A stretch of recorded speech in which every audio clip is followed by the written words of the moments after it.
नमस्कार दोस्तों। आज के इस विश्लेषण में आपका स्वागत है। आज हम एक ऐसे ग्राउंड ब्रेकिंग रिसर्च पेपर को ब्रेक डाउन करने वाले हैं जो एआई के कोलैबोरेशन के तरीके को पूरी तरह बदल सकता है। हम बात कर रहे हैं रिकर्सिव मल्टी एजेंट सिस्टम्स की। अगर आप एआई और मशीन लर्निंग को क्लोजली फॉलो करते हैं तो आपको पता ही होगा कि आजकल एआई एजेंट्स का मिलकर एक टीम की तरह काम करना कितना जरूरी हो गया है। तो चलिए बिना टाइम वेस्ट किए सीधे इसमें डाइव इन करते हैं और देखते हैं कि ये नया फ्रेमवर्क आखिर इतना खास क्यों है। सोचिए, क्या हो अगर एआई एजेंट्स एक्चुअली एक दूसरे का दिमाग पढ़ सके। लिटरली आजकल होता क्या है, जब अलग अलग एआई एजेंट्स एक टीम में काम करते हैं तो वो बिल्कुल हम इंसानों की तरह कोलैबोरेट करते हैं, यानी टेक्स्ट जनरेट करके। एक एजेंट पहले कुछ लिखता है, दूसरा उस टेक्स्ट को पढ़ता है और फिर अपना जवाब लिखता है। लिखकर बात करने का ये तरीका समझने में तो आसान लगता है, लेकिन कंप्यूटर्स के नज़रिए से देखें तो ये प्रोसेस बहुत स्लो है, एक्सपेंसिव है और अब एक बहुत बड़ा बॉटलनेक बन चुका है। और यही एंट्री होती है हमारे इस टेलीपैथिक फिक्स की।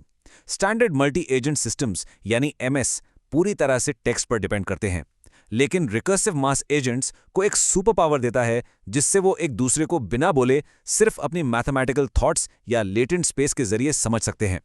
ये बिल्कुल वैसा ही है जैसे आपको अपनी किसी कॉम्प्लेक्स प्रॉब्लम को बोलकर समझाने की जरूरत ही ना पड़े और आपकी टीम बस आपके दिमाग का रॉ डेटा पढ़कर काम शुरू कर दे। तो आज के इस सफर में हम पहले रिकर्सिव मास को डिफाइन करेंगे, फिर इसके लेटेंट स्पेस लूप को समझेंगे, इसके 4 कोलैबोरेशन पैटर्न्स देखेंगे, कुछ mind blowing performance numbers check करेंगे और आखिर में एआई के फ्यूचर पर बात करेंगे। चलिए आगे बढ़ते हैं। तो सबसे पहले बात करते हैं पहले पॉइंट की, एंटर रिकर्सिव एमएएस।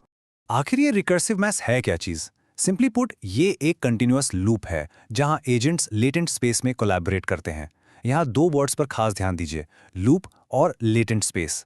ये एक मैसिव ब्रेक थ्रू है क्योंकि यहाँ हम इंडिविजुअल एआई मॉडल्स को बड़ा नहीं कर रहे हैं, बल्कि उनके बात करने के तरीके को एक कंटिन्यूअस मैथमेटिकल लूप में बदल रहे हैं। और इस लूप को आपस में जोड़ने का काम करता है एक छोटा सा मॉड्यूल जिसे रिकर्सिव लिंक कहते हैं। पहले क्या होता था, एक एजेंट अपना टेक्स्ट आउटपुट बनाता और दूसरे को पास कर देता, एकदम simple, one way hand of. लेकिन इस नए सिस्टम में सारे एजेंट्स एक यूनिफाइड लूप्ड इंटरैक्शन प्रोसेस का हिस्सा बन जाते हैं। हर एजेंट एक कॉग की तरह है जो एक ऐसी मशीन चला रहा है जो बीच में कहीं नहीं रुकती। फाइनल टेक्स्ट आउटपुट तो बिल्कुल आखिरी राउंड में आखिरी एजेंट निकालता है। उससे पहले का सारा कम्युनिकेशन सिर्फ नंबर्स और एम्बेडिंग्स की भाषा में होता है। और इसी प्रोसेस को रिसर्चर्स ने रिकर्सिव मल्टी एजेंट एवोल्यूशन का नाम दिया है। इसका सीधा सा मतलब यह है कि एजेंट्स प्रोग्रेसिवली अपनी मैथमेटिकल अंडरस्टैंडिंग यानी उनके लेटेंट रिप्रेजेंटेशंस को और शार्प करते जाते हैं। हर नए राउंड या आइटरेशन के साथ पूरा सिस्टम कॉमन गोल को सॉल्व करने के और ज्यादा करीब आता जाता है। ये एक ऐसी सीमलेस टीम वर्क है जहां हर कोई लगातार एक दूसरे के थॉट्स को बेहतर बना रहा है। अब आते हैं हमारे दूसरे हिस्से पर, द लेटेंट स्पेस लूप। ये लूप आखिर बनता कैसे है? पेपर बताता है कि रिकर्सिव लिंक मॉड्यूल एक्चुअली 2 हिस्सों में बटा हुआ है। पहला है इनर लिंक, जो खुद एक एजेंट के अंदर होता है, उसके खुद के थॉट्स को जनरेट और रिफाइन करने के लिए। और दूसरा और सबसे खास है आउटर लिंक। ये क्रॉस एजेंट ट्रांसफर का काम करता है, यानी अलग अलग साइज और टाइप के एआई मॉडल्स के बीच स्टेट्स को ऐसे ट्रांसफर करता है जैसे कोई यूनिवर्सल ट्रांसलेटर हो जो 2 अलग मॉडल्स को मैथमेटिकली कनेक्ट कर रहा हो। अब आप सोच रहे होंगे इससे एक्चुअल फायदा क्या हुआ। इसका मैथमेटिकल पहलू बहुत सॉलिड है। थियरम 4.1 हमें बताता है कि जब मॉडल सिर्फ टेक्स्ट के जरिए सीखते हैं तो स्टेप्स बढ़ने पर वो पुरानी बातें भूलने लगते हैं, जिसे हम मैथमेटिकल टर्म्स में ग्रेडियंट वैनिशिंग कहते हैं। लेकिन यहाँ इन लेटेंट लिंक्स की वजह से लर्निंग एकदम स्टेबल रहती है। पूरे लूप में बिना कॉन्टेक्स्ट लूज किए बैक प्रोपगेशन परफेक्टली काम करता है। तीसरा main topic, 4 ways to collaborate. इन रिसर्चर्स ने इस फ्रेमवर्क को थॉरली टेस्ट करने के लिए 4 अलग अलग कोलैबोरेशन पैटर्न्स बनाए। पहला है सिक्वेंशियल। इसमें प्लानर, क्रिटिक और सॉल्वर मिलकर स्टेप बाय स्टेप काम करते हैं। दूसरा है मिक्सचर। यहाँ अलग अलग डोमेन स्पेशलिस्ट्स एक साथ पैरेलल सोचते हैं। तीसरा है डिस्टिलेशन, जहाँ एक बड़ा एक्सपर्ट छोटे लर्नर मॉडल को सिखाता है। और चौथा है डिलिब्रेशन, जहाँ टूल्स यूज करके इटरेटिव रिफाइनमेंट किया जाता है। आइए इनको थोड़ा और डेप्थ में देखें। सीक्वेंशियल स्टाइल को एक फैक्ट्री की असेंबली लाइन जैसा समझिए। एक एजेंट प्लान बनाएगा, दूसरा उसे जज करेगा और तीसरा उसे सॉल्व करेगा एक के बाद एक।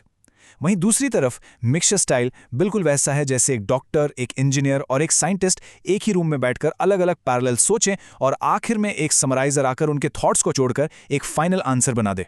बाकी 2 पैटर्न्स की बात करें तो डिस्टिलेशन स्टाइल सीधा स्पीड और फास्ट लर्निंग पर फोकस करता है। इसमें एक हेवी एक्सपर्ट मॉडल अपना नॉलेज बिना टेक्स्ट लिखे सीधा अपने लेटेंट स्पेस से एक फास्ट लर्नर मॉडल में ट्रांसफर कर देता है। और डेलिब्रेशन स्टाइल वहाँ काम आता है जहाँ एक्सटर्नल टूल्स की ज़रूरत होती है। एक रिफ्लेक्टर एजेंट डीपली सोचता है और दूसरा टूल कॉलर एजेंट उस सोच को एग्जीक्यूट करने के लिए पाइथन जैसी लैंग्वेजेस रन करता है, और ये सब लेटेंट लूप के अंदर चल रहा होता है। अब आते हैं इसके सबसे एक्साइटिंग पार्ट पर, चौथा हिस्सा, द परफॉर्मेंस लीप। नंबर्स की बात करें तो एक्यूरेसी जंप बिल्कुल माइंड ब्लोइंग है। इन्होंने इसे 9 अलग अलग हार्ड बेंचमार्क्स जैसे मैथ, कोडिंग और मेडिसिन में टेस्ट किया, और पता है क्या, रिकर्सिव मास ने स्टैंडर्ड बेसलाइंस के मुकाबले एवरेज 8% का एक्यूरेसी जंप दिखाया।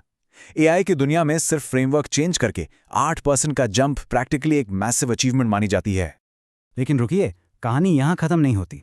And to end inference speed up check कीजिए, 2.4 टाइम्स फास्टर। क्यों? क्योंकि अब इन मॉडल्स को लगातार रुककर हम इंसानों वाली भाषा में लंबे लंबे टेक्स्ट जनरेट ही नहीं करने पड़ते।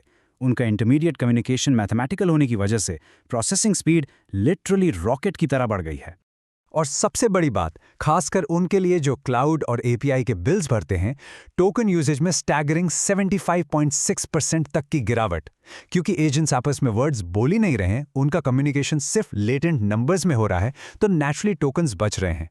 सोचिए, बेहतर एक्यूरेसी, डबल से ज्यादा स्पीड, और वो भी 1/4 टोकन्स में। क्या बात है! इन चार्ट्स को ही देख लीजिए जो पेपर से डायरेक्ट उठाए गए हैं। चाहे आप मिक्सचर स्टाइल कोलैबोरेशन को देखें जो कि इस डार्क ब्लू लाइन से दिखाया गया है, या फिर डिस्टिलेशन स्टाइल परफॉर्मेंस को चेक करें, हर एक सिंगल पैटर्न में हमारा रिकर्सिव एमएएस फ्रेमवर्क बाकी सारे एग्जिस्टिंग मॉडल्स को ईजिली पीछे छोड़ रहा है। ये क्लियरली बेसलाइंस को कंसिस्टेंटली आउट परफॉर्म कर रहा है। और यहाँ एक ऐसी चीज दिखी जो रिसर्चर्स को सबसे ज्यादा खुश करती है, एक कंसिस्टेंट स्केलिंग ट्रेंड। जैसे जैसे आप रिकर्जन राउंड्स की डेप्थ बढ़ाते हैं, यानी एजेंट्स को लूप में जितना ज्यादा घुमाते हैं, उनका परफॉर्मेंस उतना ही क्लीनली ऊपर जाता है। मतलब अगर आपको कोई और भी ज्यादा कॉम्प्लेक्स प्रॉब्लम सॉल्व करनी है तो बस अपने लेटेंट स्पेस लूप की डेप्थ को और बढ़ा दीजिए, सिंपल। तो अब चलते हैं हमारे आखिरी हिस्से पर, द फ्यूचर ऑफ एआई। तो इस पूरे विश्लेषण को अगर मैं समराइज करूं तो हमें क्या टेकअवेज मिलते हैं? पहला, हम इंसानों का टेक्स्ट लिखना एक्चुअली एआई एजेंट्स की कोलैबोरेशन और स्पीड को रोक रहा था। दूसरा, रिकर्सिव एमआरएस अपने इंटेलीपैथिक लेटेंट लूप से इस बॉटलनेक को पूरी तरह सॉल्व कर देता है। तीसरा, ये फ्रेमवर्क फ्लेक्सिबल है और 4 डायनामिक टीम पैटर्न्स को बहुत नाइसली सपोर्ट करता है। और आखिर में इसके यूज से हमें मैसिव स्पीड और एक्यूरेसी गेन्स मिलते हैं।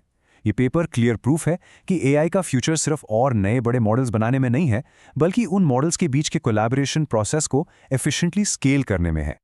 और अब जाने से पहले मैं आपको एक थॉट प्रोवोकिंग सवाल के साथ छोड़ना चाहता हूं। अगर कल को अलग अलग एआई टीम्स को आपस में कोलैबोरेट करने, कोड लिखने या प्रॉब्लम सॉल्व करने के लिए किसी भाषा या शब्दों की जरूरत ही ना पड़े, तो हमारा सॉफ्टवेयर डेवलपमेंट और टेक का फ्यूचर आखिर कैसा दिखेगा? जरा इस बारे में सोचिए। बाय द वे, इस प्रोजेक्ट का सारा कोड गिटहब पर पब्लिकली अवेलेबल है, जो आप जरूर ट्राई आउट कर सकते हैं। आज के इस विश्लेषण में मेरे साथ जुड़ने के लिए बहुत बहुत शुक्रिया। मिलते हैं आपसे अगले सेशन में एक और एक्साइटिंग नए टॉपिक के साथ।